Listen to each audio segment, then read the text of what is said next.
কে কি বললো, কে কি বলছে, কে কি বলতে পারে, আমার কাছে ওই টাইমটা নেই। রাজ শুভশ্রীকে হারিয়ে দিয়ে এখন টলিউডের পুরো লাইমলাইট কেড়ে নিয়েছেন দেব রুক্মিণী। হ্যাঁ ভিউয়ার্স, প্রথমেই দেবের খাদান তো পুরোটাই বাজিমাত করেছে, আর এখন রুক্মিণীর বিনোদিনী। তাই তো একেবারে সকাল সকাল নিজের আপন বিনোদিনীর হাত ধরে কোথায় চললেন দেব রুক্মিণী। হ্যাঁ ভিউয়ার্স, এখন দুজনকে একসঙ্গে বিনোদিনীর প্রমোশনে দেখা যাচ্ছে। তবে এরই মধ্যে রুক্মিণী সকলের মন জয় করে নিয়েছেন তার গান কানহা দিয়ে।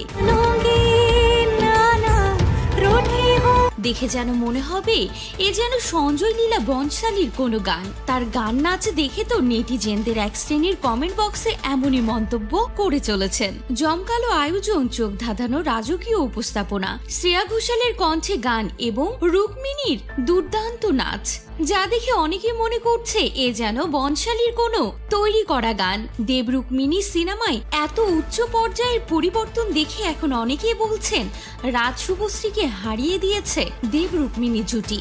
আমরা তো সকলেই জানি টলিউডের পাওয়ার কাপল রাজ শুভশ্রী জুটি। এবছর দেবের সঙ্গে প্রাক্তন শুভশ্রী সিনেমা মুক্তি পেলেও খুব একটা লাভ করতে পারেননি। রীতিমতো দেবের খাদান তাকে পিছে ফেলে দিয়েছে, আর খাদানের রেশ কাটতে না কাটতেই শুরু হয়ে গেছে তার প্রেমিকার বিনোদিনী সিনেমার রেশ।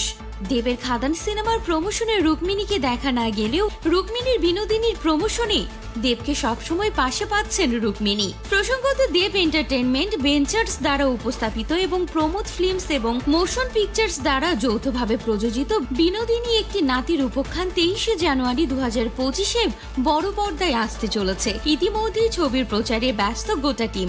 সাজ পোশাক পাল্টেছে নায়িকা রুক্মিণী। এখন তিনি সবসময় শাড়ি পরেই উপস্থিত হচ্ছেন। এখন দেখার পালা কতটা হিট হয় এই সিনেমাটি।